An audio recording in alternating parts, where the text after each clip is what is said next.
একজন মা কিভাবে পারে তার ছোট্ট বাচ্চাকে রেখে এভাবে রং ঢং রঙ্গলীলা করতে? আপনারাই বলুন। বলছি তিশার কথা। তিশা তার ছোট্ট ছেলে আয়াতকে ফেলে দেখুন কিভাবে রং ঢং করে বেড়াচ্ছে। কিভাবে পারলো এত ছোট বাবুকে ছেড়ে আসতে? মায়া হলো না তিশার? একবারও চোখের সামনে ভাসলো না তার সে ছোট্ট আয়াতের কথা? আর এখন দেখুন, বলতে গেলে তিশা আয়াতের কথা ভুলে গেছে।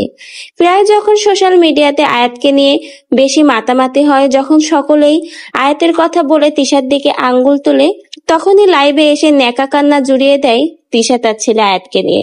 কিন্তু বর্তমানে তিশার ভিডিওগুলো দেখলেই বোঝা যায় কত আনন্দে আছে সে, কতটা আনন্দ ফুর্তিতে তিশা নাচানাচি করছে। নতুন সংসার, নতুন সন্তান, সবকিছু নিয়েই তিশা এখন অনেক বেশি ভালো আছে। আর তিশার এই আনন্দ ফুর্তি নাচানাচির ভিডিওগুলো কি তার ছেলে আয়াত দেখছে না? অবশ্যই দেখছে, কারণ আয়াতের সৎমা অবশ্যই তিশার এই নাচানাচি রঙ্গলীলার ভিডিওগুলো আয়াতকে দেখাচ্ছে এবং তাকে হয়তো বলছে যে দেখো তোমার মা তোমাকে ছাড়া কতটা ভালো আছে, তার নতুন সংসার, নতুন সন্তান নিয়ে আনন্দ ফুর্তিতে নাচানাচি করছে। তাহলে বুঝুন, আয়াত যখন দেখছে তার মা তাকে ছাড়া কতটা ভালো আছে, তাকে ফেলে রেখে আনন্দে ফুর্তিতে নতুন সংসার, নতুন সন্তান এবং বরকে নিয়ে কত মাতামাতি করছে, এগুলো দেখে ওই ছোট্ট ছেলে আয়াতের মানসিক অবস্থাটা কেমন হয় আপনারা একটু ভেবে দেখবেন।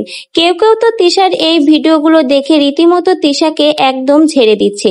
কেউ কেউ বলছে তিশা তুমিও মা, আমরাও মা, একদিন যদি সন্তানের মুখটা না দেখি তাহলে আমরা পাগল হয়ে যাই। আর তুমি মা হয়ে নিজের সুখের জন্য নিজের জীবনের প্রথম সন্তান আয়াতকে ফেলে চলে এসেছো। কেউ কেউ তো আবার তিশাকে দেখে এটাও বলছে যে তার নিজের প্রথম সন্তানকে ফেলে আসতে পারে, তার অন্যের সন্তানের জন্য কিভাবে মায়া হবে। সে যে আয়াসের জন্য প্রায় লাইভে এসে কান্নাকাটি করে, আয়াসকে মিস করে, এই ভিডিওগুলো করে, এগুলো শুধুমাত্র লোক দেখানো। কারণ যে তার সন্তান ফেলে আসতে পারে তার অন্যের সন্তানের জন্য কখনোই কোনো মায়া ভালোবাসা থাকতে পারে না। এগুলো শুধুমাত্রই লোক দেখানো। তিশার মনে আসলে অনেক হিংসা। এ ধরনের অনেক মন্তব্য করছে এখন বর্তমানে তিশাকে নিয়ে।